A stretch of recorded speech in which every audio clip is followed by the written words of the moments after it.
లేదంటే నేను స్టార్ట్ చేసిన తర్వాత ఈ పాంప్లెట్ని చూపించి అప్పుడు మాట్లాడతాను. ఓపెన్ చేసి చూపించండి.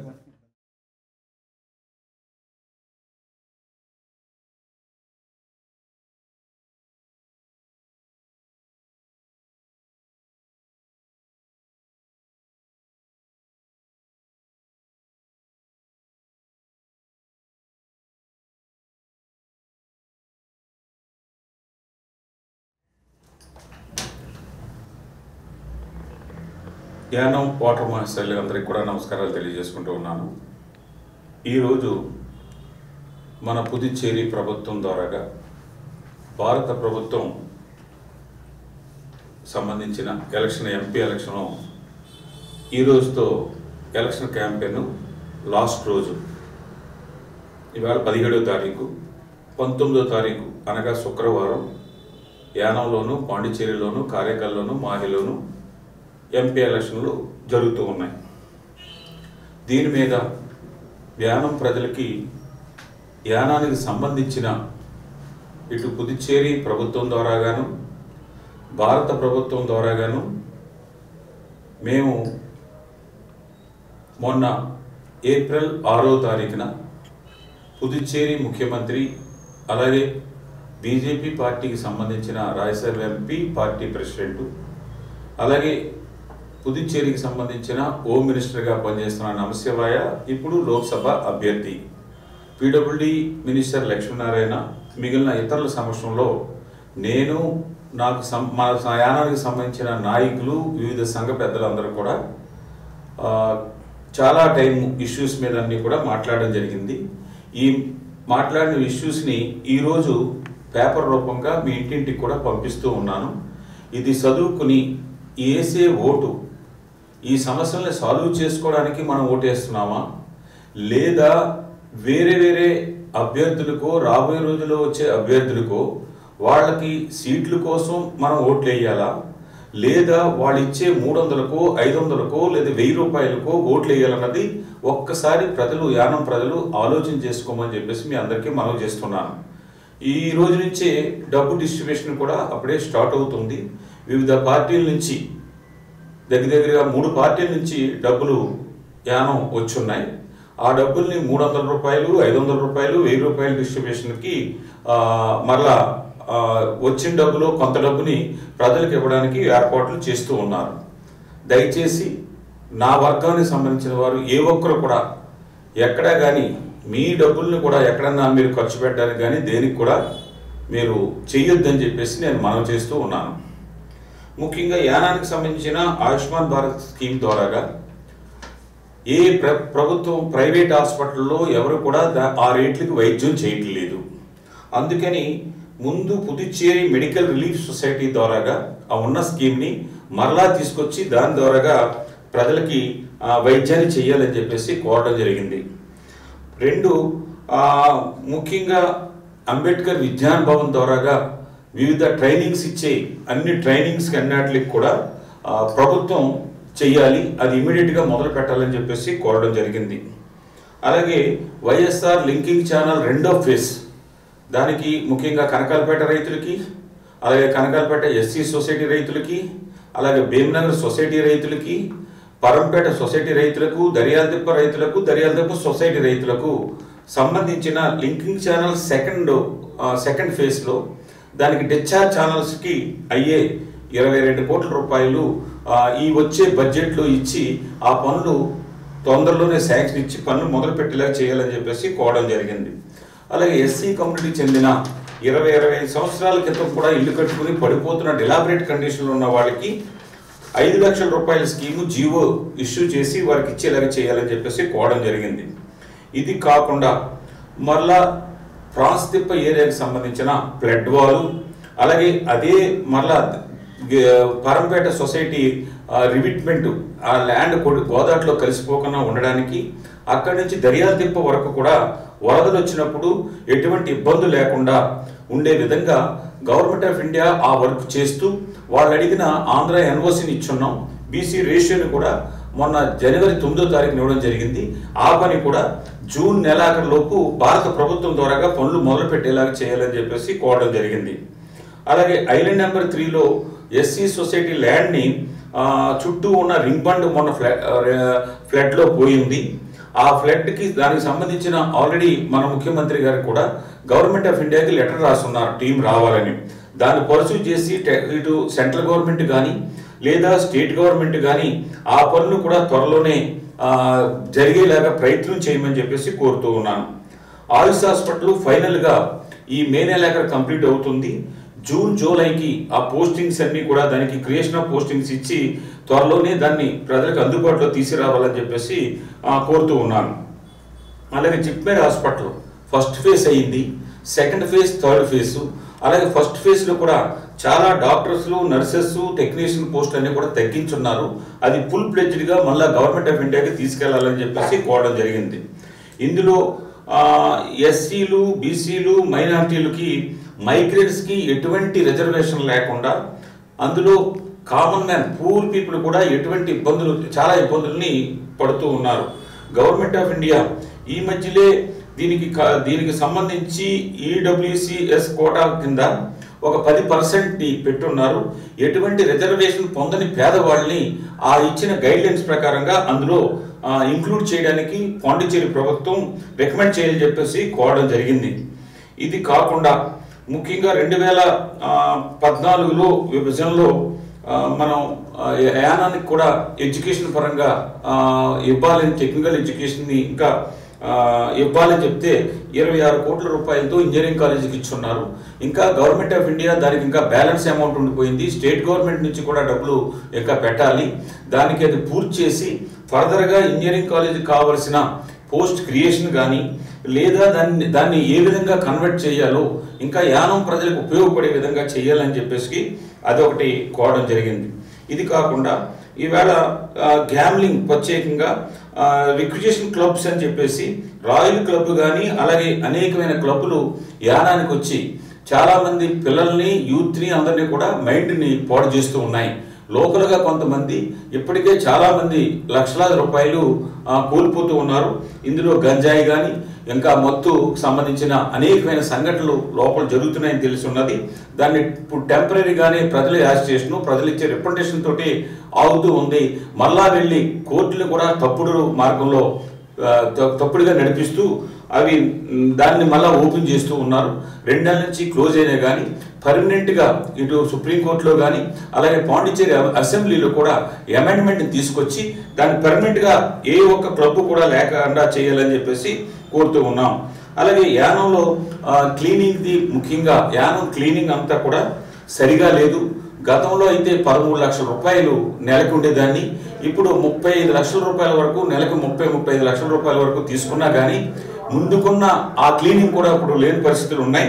అలాగే ఈ చెత్తకు సంబంధించి ఇంకా ఇటు గోపాల్ నగరు, గాంధీనగర్ దగ్గరలో సంబంధించిన ఆ డంపింగ్ యార్డ్ అక్కడికి తీసుకొచ్చేదాన్ని, దానికి ఒక 3-4 నెలల్లో ఆంధ్ర ప్రభుత్వానికి ఆల్రెడీ మన ముఖ్యమంత్రి గారు నేను కూడా లెటర్ రాస్తున్నాం. వారికి కూడా ఎక్కడా ఎఫెక్ట్ లేని ఏరియాలో, ఎక్కడా విలేజెస్ కానీ లేని ఏరియాలో దాన్ని చేయాలని చెప్పేసి కోవడం జరిగింది. దానికి ఒక 3-4 నెలల్లో ఆ ప్రభుత్వాన్ని కూడా మీరు కన్సల్ట్ చేసి త్వరలోనే అక్కడికి మార్చేలాగా ఏర్పాటు చేయమని చెప్పేసి కోరుతూ ఉన్నాం.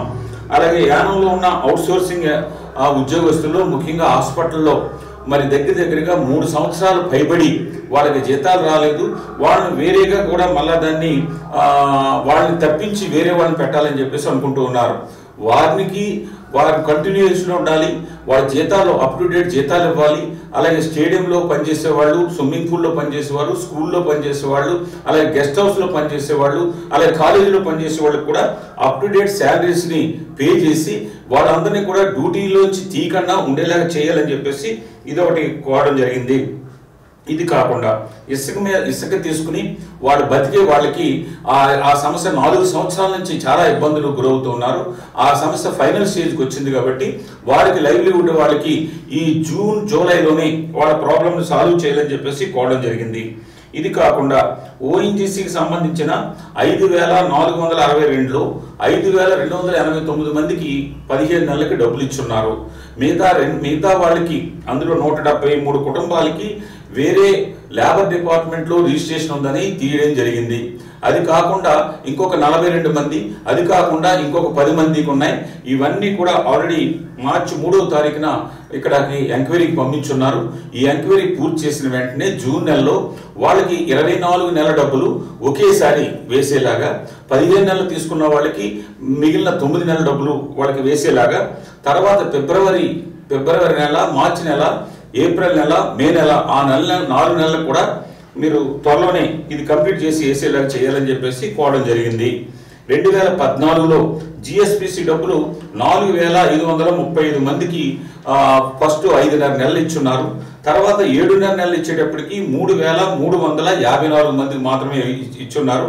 1181 మందికి వారు భర్త చనిపోయిన వాళ్ళకి లీగల్ సర్టిఫికేట్ లేదనో, మిగతా సిబిఐ కేసులో ఉన్నదనో ఇవన్నీ కూడా ఆఫ్ చేసి ఉన్నారు.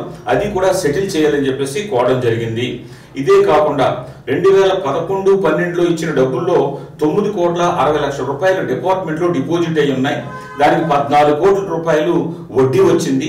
దగ్గరగా ఈ రెండు చూస్తే 24 కోట్ల రూపాయలు పాత బెనిఫిషరీ 2014లో ఉన్న బెనిఫిషరీస్కి వాళ్ళకి 4,535 మందికి సమానంగా డబ్బుని వారికి ఇచ్చేయాలని చెప్పేసి కోరుతూ ఉన్నాం. ఇది కాకుండా గోదావరి ఇప్పుడు మౌత్ సావిత్రి నగర్ గిరంపేటకు సంబంధించిన బోట్లు సముద్రానికి వెళ్ళేటప్పుడు ఆ మౌత్ అంతా కూడా శాండ్ తోటి ఫిలప్ అయిపోయి ఉంది. ముఖ్యంగా సావిత్రి నగర్ నుంచి గిరంపేట వెళ్ళే కాలం అంతా కప్పెడిపోయి ఉంది. ఇది అనేకమైన సార్లు చెప్పినా కానీ ప్రభుత్వం మేము చేయలేమన్నారు. ఇప్పుడు ఓఎన్జీసీ ఇచ్చిన డబ్బుల్ని ఇంట్రెస్ట్ డబ్బులు ఒక 2,70,00,000 రూపాయలు ఉన్నాయి. ఆ 2,70,00,000 రూపాయలతోటి గిరంపేట నుంచి సావిత్రి నగర్ మౌత్ వరకు డ్రిడ్జింగ్ చేయవలసిందిగా కోరి ఉన్నాం. అలాగే Shri Aksharakrishna mini harbour second phase కి ఆల్రెడీ భారత ప్రభుత్వానికి పంపడం జరిగింది. దానికి శాంక్షన్ తీసుకొచ్చి ఫుల్ ప్లేజ్డ్ గా హార్బర్ ని కంప్లీట్ చేయాలని చెప్పేసి కోరుతూ ఉన్నాం. అలాగే ఓఎన్జీసీకి సంబంధించిన 110 వర్కుల్లో 25 వర్కులకి ఆల్రెడీ డబ్బుని డిపాజిట్ చేసి 3 సంవత్సరాలు అవుతుంది. కానీ ఇప్పుడు వరకు అవి టెండర్ కూడా కాల్ చేయలేదు. మొన్న రీసెంట్ గా పాండిచేరిలో PWD chief engineer LED director కూడా ఇన్స్ట్రక్షన్ ఇచ్చున్నారు. అందులో 9 వర్కులకి ఆల్రెడీ మున్సిపాలిటీకి వచ్చింది. మిగతా వర్కులు కూడా డబ్బు వచ్చిన బట్టికి మిగతా టెండర్లు కాల్ చేసి ఇటు పీడబ్ల్యూడీ మున్సిపాలిటీ ద్వారాగా పనులు చేయించాలని కోరడం జరిగింది.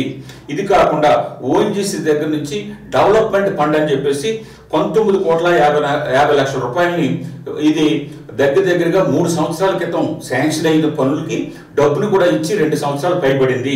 ఈ పనులు కూడా ఇమ్మీడియట్ గా మొదలు పెట్టేలా చేయమని చెప్పేసి కోరడం జరిగింది. ఇదే కాకుండా కోఆపరేటివ్ ఉద్యోగస్తులకు, మున్సిపాలిటీ ఉద్యోగస్తులకు, అలాగే పెన్షనర్స్ కూడా మరలా ఇంకో కొంత గ్రాంట్ ని బడ్జెట్ లో ఇచ్చి వాళ్ళ ప్రాబ్లం కూడా సాల్వ్ చేయమని చెప్పేసి కోరడం జరిగింది. ఇది కాకుండా సాయి స్పోర్ట్స్ హాస్టల్ స్థలాన్ని మార్పు చేసి అదిలో 4,80,00,000 రూపాయలు ఆల్రెడీ ఓఎన్జీసీ డబ్బులే డిపాజిట్ ఉన్నాయి. ఆ హాస్టల్ని ఇమ్మీడియట్ గా స్థలాన్ని అగ్రికల్చర్ నుంచి స్పోర్ట్స్ కి మార్చాలని, లేకపోతే సాయి స్పోర్ట్స్ సెంటర్ యానం నుంచి తీసేసే పరిస్థితి వస్తుంది. దాన్ని భారత ప్రభుత్వానికి కూడా తీయకుండా ఇది ఇమ్మీడియట్ గా జరగాలని చెప్పేసి ఇది కూడా కోరుతున్నాం. అలాగే బిఎస్సి నర్సింగ్ కి 7 కోట్ల రూపాయలు ఇవ్వడానికి భారత ప్రభుత్వం విల్లింగ్నెస్ ఇచ్చింది. దానికి కూడా ల్యాండ్ ట్రాన్స్ఫర్ చేసి దానికి పర్మిషన్లన్నీ కూడా ఇచ్చే విధంగా ఏర్పాటు చేయమని చెప్తున్నాం. యానం మాస్టర్ ప్లాన్ ఇటు పాండిచేరి కార్యకాలం అంతా కూడా మాస్టర్ ప్లాన్ అయిపోయింది. యానం మాస్టర్ ప్లాన్ కి ఫైనల్ అవార్డు పాస్ చేసే స్టేజ్ ఉంది. దానికి సీఎం గారు ఈ జూన్ నెలలో దానికి పెట్టి జూన్ నెలాఖరు కానీ ఈ జూలై ఫస్ట్ వీక్ కానీ మాస్టర్ ప్లాన్ రిలీజ్ చేయమని చెప్పేసి కోరుతూ ఉన్నాం. అలాగే ఇంకా 123 మంది పీడబ్ల్యూలో రెగ్యులర్ కాని వాళ్ళకి ఈ మధ్యలే డైలీ రేట్లో 31 మందికి పాండిచేరి పోస్టుల్లో వాళ్ళు రెగ్యులర్ చేయడానికి ఫైల్ క్లియర్ అయింది. అదేవిధంగా ఈ 123 మందికి కూడా పాండిచేరిలో ఖాళీగా ఉన్న పోస్టులో యానం వాళ్ళని రెగ్యులర్ చేయమని చెప్పేసి కోరడం జరిగింది.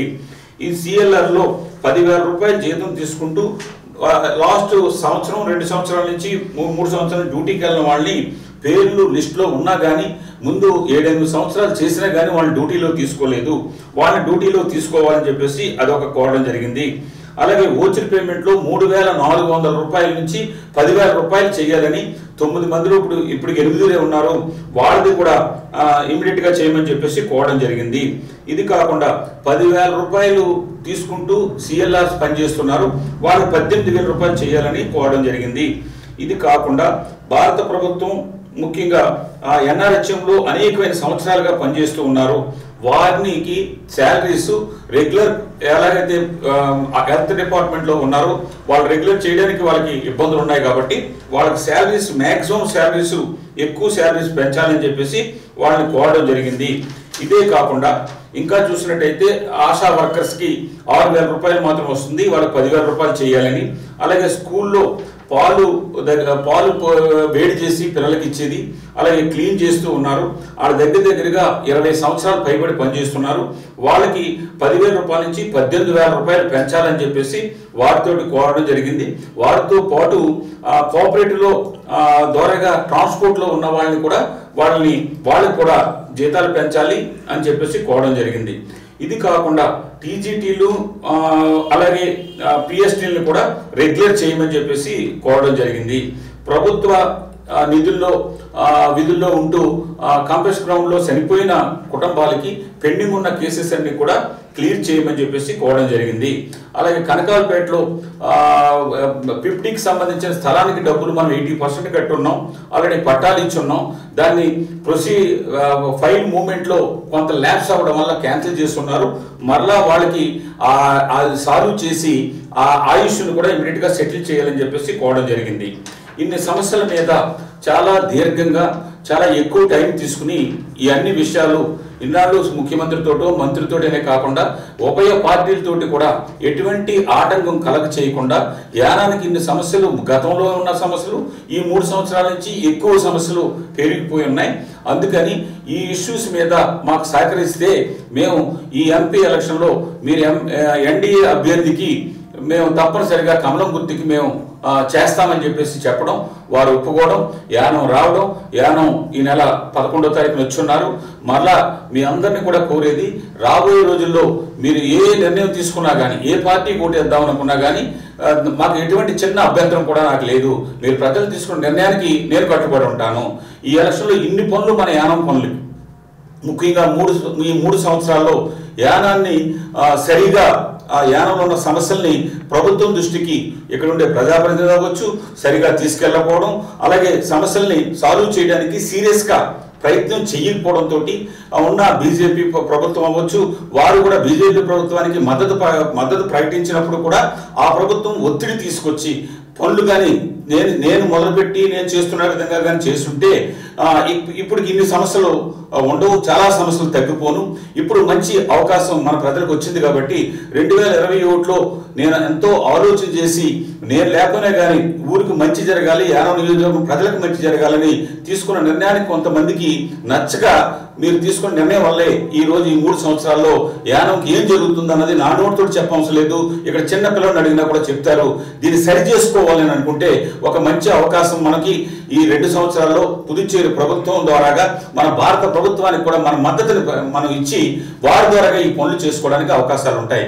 దయచేసి వేరే ఇష్యూలకి డైవర్ట్ చేయడానికో వేరే వాళ్ళకి సీట్ల కోసం ఓట్లని మాకు వేయండి, మాకు ఈ ఓట్లన్నీ మాకు వేస్తే రాబోయే రోజుల్లో మా పార్టీలు సీట్లు వస్తాయనే ఉద్దేశంతో వారు చేసే ప్రసారానికి ఒక్కసారి మీరు ఆలోచన చేసి నేను చెప్పే దానిలో ఎంతవరకు యథార్థాలు ఉన్నాయన్నది మీరు ఆలోచన చేసి ఎవరు కూడా ఏ ఒక్కరు కూడా డబ్బుకు కానీ దేని మందుకు కానీ మరలా ఇంకొకసారి 2021లో జరిగిన విధంగా మీరు ఎటువంటి ప్రలోభాలకు కూడా మీరు ఇవ్వకుండా చేయమని చెప్తూ ఉన్నాను. అలాగే నా తరపు నుంచి ఎవరైనా కానీ మందు కానీ డబ్బులు కానీ ఇస్తే వాళ్ళని తిరస్కరించండి. వాళ్ళకి ఎవరైనా కానీ ఆ విధంగా వస్తే ఓటు కూడా వెయ్యొద్దు అని చెప్పేసి మిమ్మల్ని అందరినీ కూడా కోరుతూ ఉన్నాను. ఎందుకంటే ఇటు సీట్ల కోసం ఇదే ఎలక్షన్ దృష్టిలో పెట్టుకుని అప్పుడే కోట్ల రూపాయలు కావాలి పంపకానికి అని చెప్పేసి చెప్పడం ఒకరైతే, కొంతమంది 300 ఇంకోటో మాది అధికారంలో లేని పార్టీ మాకు కూడా 300 500 ఇవ్వండి అని చెప్పేసి కొంతమంది ప్రయత్నం చేస్తున్నారు. దయచేసి యానం ప్రజలారా మీకు ఇచ్చే 300 రూపాయలకు ఓటును లేదా 500 రూపాయలకు లేదా 1000 రూపాయలకు ఇంకొకసారి అమ్ముడు పడిపోవద్దని కొంతమందిని ఎవరైతే తీసుకునే వాళ్ళు ఉంటారో వాళ్ళని ఓటును అమ్ముకోవద్దని చెప్పేసి మరొకసారి మీ అందరికి కూడా మీ కృష్ణారావుగా ఈ ఊరు శ్రేయస్సును కోరే వ్యక్తిగా మీ కృష్ణారావుగా మరొకసారి మీ అందరికి కూడా నమస్కారాలు తెలియజేసుకుంటున్నాను. దయచేసి మంచి నిర్ణయం తీసుకుంటారని చెప్పేసి ఆశిస్తూ ఉన్నాను.